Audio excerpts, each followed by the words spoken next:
আজ পার্লামেন্টে দাঁড়িয়ে অর্থমন্ত্রী নির্মলা সীতারামন তিনি যে বাজেট পেশ করলেন, সেই বাজেট পেশে কিন্তু একেবারে অন্ধ্রপ্রদেশ এবং বিহারের জন্য বিশেষ আর্থিক প্যাকেজ কিন্তু সেখানে ঘোষণা করা হলো। নীতিশ কুমার এবং চন্দ্রবাবু নাইডু এই দুজনকে হাতে রাখতেই কি অন্ধ্রপ্রদেশ এবং বিহারকে বিশেষ প্যাকেজ দেওয়া হলো, যা নিয়ে কিন্তু উঠছে প্রশ্ন। কোনোভাবে ক্ষুব্ধ হয়ে নীতিশ কুমার এবং চন্দ্রবাবু নাইডুরা এনডিএ জোট থেকে বেরিয়ে গেলে নরেন্দ্র মোদী তিনি প্রাক্তন প্রধানমন্ত্রী হয়ে যাবেন, সরকার টিকিয়ে রাখা কিন্তু মুশকিল হয়ে যাবে। লোকসভা ভোটের ফল এবার বিজেপির পক্ষে আশাপ্রদ হয়নি। নিরঙ্কুশ সংখ্যাগরিষ্ঠতা দূরের কথা, তার ধারে কাছেও পৌঁছাতে পারেনি নরেন্দ্র মোদী অমিত শাহের পদ্ম শিবির। তাই সরকার গঠনে তাদের ভরসা ছিল শরিক দলগুলি।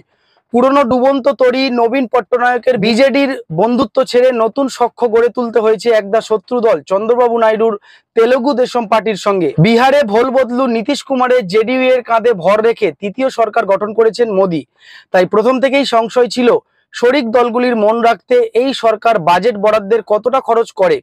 বাজেটের অনেক আগে থেকেই নীতিশ ও চন্দ্রবাবু মোদীর সঙ্গে বৈঠক করে তাদের রাজ্যের জন্য বরাদ্দ দাবিপত্র দিয়েছেন, আলোচনা করেছেন। ফলে স্বাভাবিকভাবেই বিহার ও অন্ধ্রপ্রদেশের জন্য যে এই সরকার দরাজ হস্তে বরাদ্দ করবে তা নিয়ে কোনো সংশয় ছিল না। মঙ্গলবার লোকসভায় পেশ করা বাজেট প্রস্তাবে কেন্দ্রীয় অর্থমন্ত্রী নির্মলা সীতারামন বিহার ও অন্ধ্রকে চোখের মনি করে অর্থ বরাদ্দের প্রস্তাব রাখেন। তৃতীয় এনডিএ সরকারের দুই শরিক দল বিহারের জেডিইউ এবং অন্ধ্রপ্রদেশের তেলুগু দেশম পার্টির খুশি করতে বেশ কয়েকটি আর্থিক প্যাকেজ ও প্রকল্প ঘোষণা করেন নির্মলা।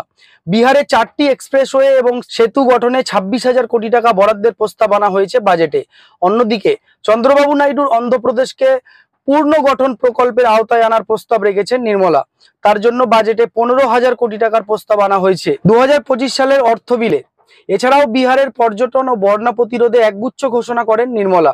কোশি নদীর বন্যা নিয়ন্ত্রণ এর মধ্যেই রয়েছে। পর্যটনের মধ্যে কাশী বিশ্বনাথ করিডোর ধাঁচে গয়ায় প্রভুপাদ করিডোর এবং বুদ্ধ গয়ায় একটি করিডোর তৈরির ঘোষণা করেন তিনি। এছাড়া রাজগীর নালন্দার পর্যটনেও ব্যাপক দরাজ হস্তে অর্থ বরাদ্দর প্রস্তাব রেখেছেন সীতারামন। একই সঙ্গে হিমাচল প্রদেশ উড়িষ্যার পর্যটনের উন্নয়নেও একগুচ্ছ প্রস্তাব রেখেছেন 2024 ও 25 সালের বাজেটে।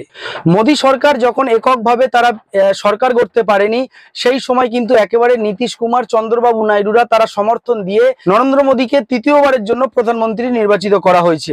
অর্থাৎ তারপর থেকেই একটা আশা ছিল যে চন্দ্রবাবু নাইডু এবং নীতিশ কুমাররা তারা যেহেতু সমর্থন দিয়েছে এবং এনডিএ সরকার তৈরি হয়েছে, সেই জায়গা থেকে দাঁড়িয়ে কিন্তু তাদেরকে হয় স্পিকার পদ দেওয়া হবে বা বড় বড় যে মন্ত্রকগুলো রয়েছে, অর্থ মন্ত্রক বলুন বা রেল মন্ত্রক বলুন, এই সমস্ত কোনো বড় বড় মন্ত্রক কিন্তু দেওয়া হবে। একেবারে মন্ত্রিসভা গঠন হয়ে গেল, সেখানে দেখা গেল নরেন্দ্র মোদী তার পুরনো সৈনিকদেরকে নিয়েই কিন্তু তিনি সরকার গঠন করলেন, মন্ত্রিসভা গঠন করলেন।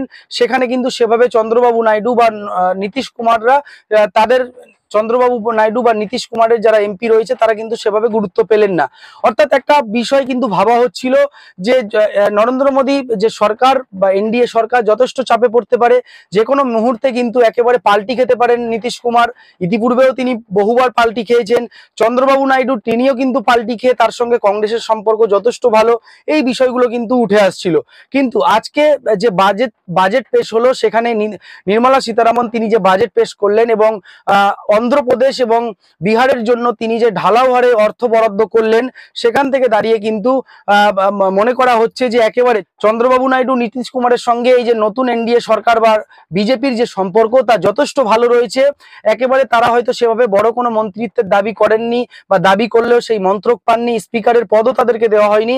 কিন্তু এই যে আজকে যে বাজেট পেশ হলো, সেই বাজেট কিন্তু একেবারে নির্মলা সীতারামন তিনি এই যে একেবারে বিহার এবং অন্ধ্রপ্রদেশকে যে ঢালাও হারে সেখানে অর্থ বরাদ্দ করা হলো, প্রস্তাব আনা হলো, সেখানে কিন্তু মনে করা হচ্ছে যে এই সরকার এনডিএ যে সরকার, নতুন যে তৃতীয়বারের সরকার, এই সরকারকে টিকিয়ে রাখার এটা একটা কৌশল। চন্দ্রবাবু নাইডু এবং নীতিশ কুমারদেরকে হাতে রাখার এটা একটা বড় কৌশল। যদিও বিহার এবং অন্ধ্রপ্রদেশ এই দুটি রাজ্য কিন্তু অত্যন্ত উপকৃত হবে, যদিও এবারেও কিন্তু বঞ্চিত বাঙালিরা, কারণ সেভাবে বাংলার জন্য আলাদাভাবে কোনো আর্থিক প্যাকেজ কিন্তু ঘোষণা করা হয়নি।